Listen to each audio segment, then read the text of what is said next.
Saya Agus Putro Proklamasi, Kepala Perwakilan BKKBN Provinsi Bali. Materi pokok yang akan saya sampaikan, perencanaan berkeluarga.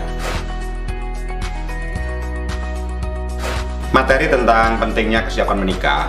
Di situ kita membahas tentang siap dengan tugas dan peran baru dalam rumah tangga.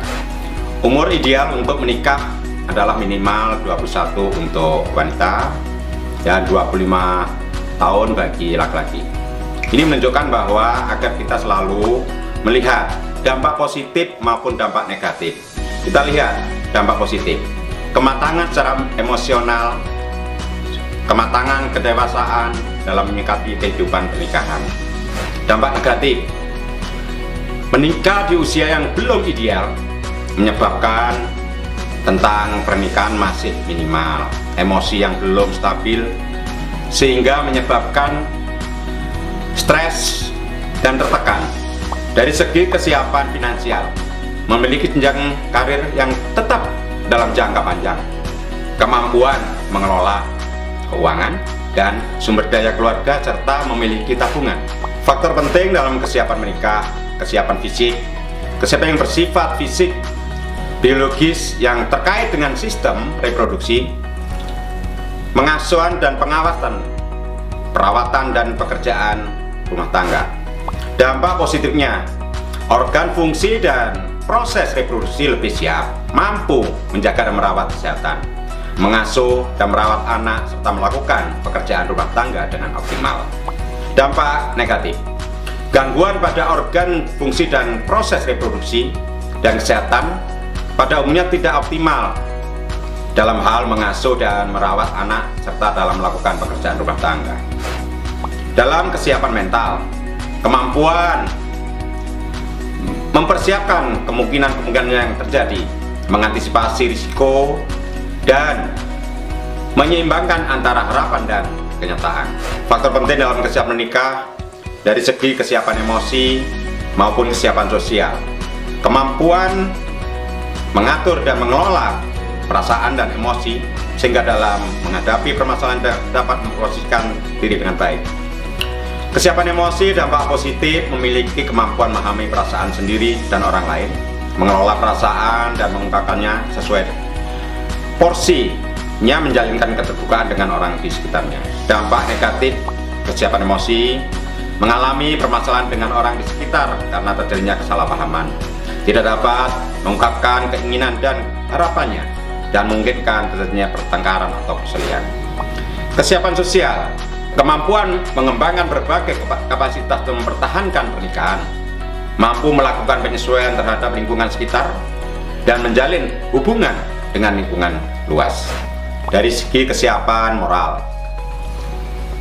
kemampuan mengetahui dan memahami nilai-nilai kehidupan yang baik seperti komitmen, kepatuhan, kesabaran, dan memaafkan.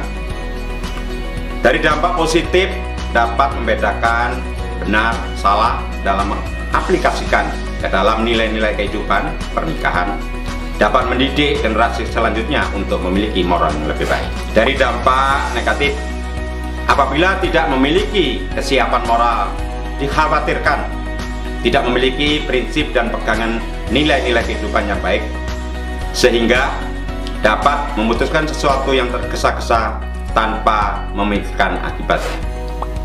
Dari segi kesiapan interpersonal, kemampuan dalam berhubungan dengan pasangan, dalam hal ini suami istri, saling mendengarkan, membahas permasalahan pribadi dengan pasangan, dan menghargai apabila terdapat perbedaan.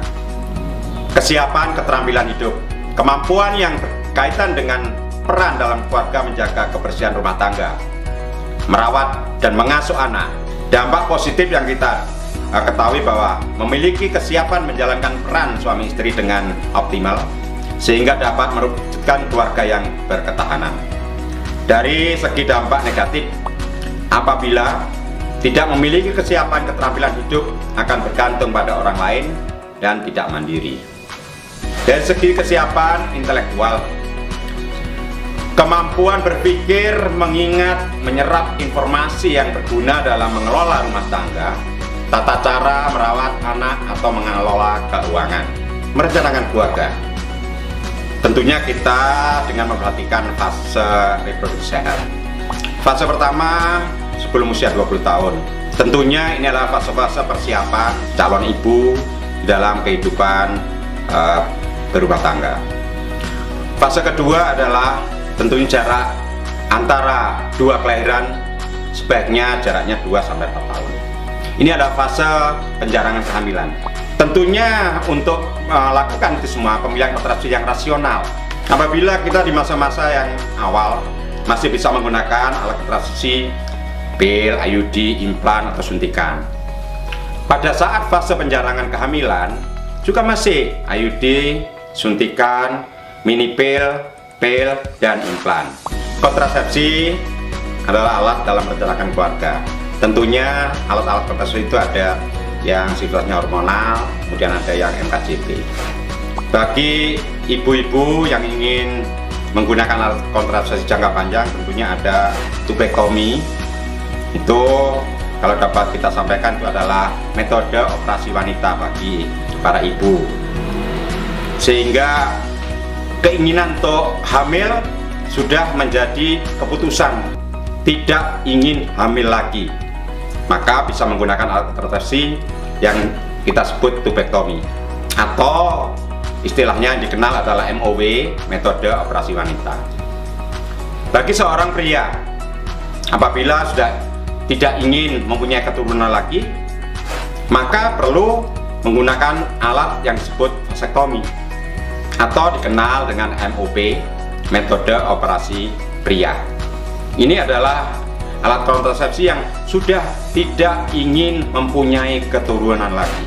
Apabila tidak menggunakan alat kontrasepsi yang metode jangka panjang, maka kita gunakan alat kontrasepsi sederhana yang dapat dilakukan atau diinginkan sesuai pilihan para pasangan usia subur, menggunakan pil KB. Kontrasepsi alat dalam merencanakan keluarga.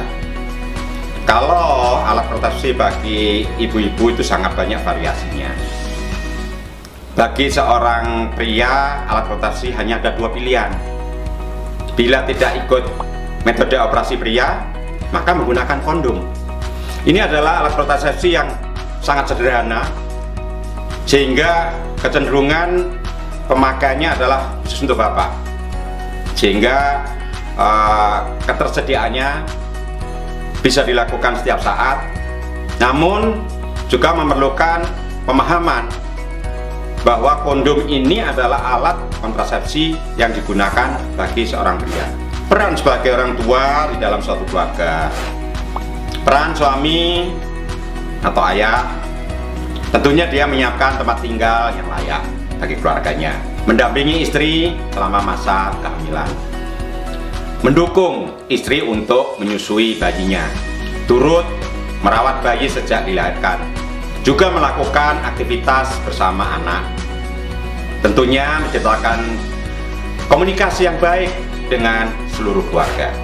Peran ibu atau istri tentunya memenuhi kebutuhan biologis, fisik, dan ekonomi anak, merawat dan mengurus keluarga dengan sehat dan penuh kasih sayang, mendidik, mengatur, dan mengasuh anak. Tidak lupa menjadi contoh dan teladan bagi seorang anak. Seorang remaja tentunya kita harus mengetahui bahwa kita harus siap menjadi pasangan usia subur. Maka dengan edukasi yang ada melalui yang kita sampaikan ini, dengan harapan para remaja bisa belajar mempersiapkan dirinya menuju keluarga-keluarga yang berkualitas, sehingga dengan pemahaman tentang apa yang disampaikan ini, para remaja, baik remaja putri maupun remaja pria, memahami bersama, sehingga kalau sudah memahami ini, kedepannya dia untuk menjadi keluarga, membentuk keluarga yang kualitas, itu akan tercapai. Inilah maksud dari apa yang saya bahas di dalam pemahaman materi ini. Terima kasih. Berencana itu keren.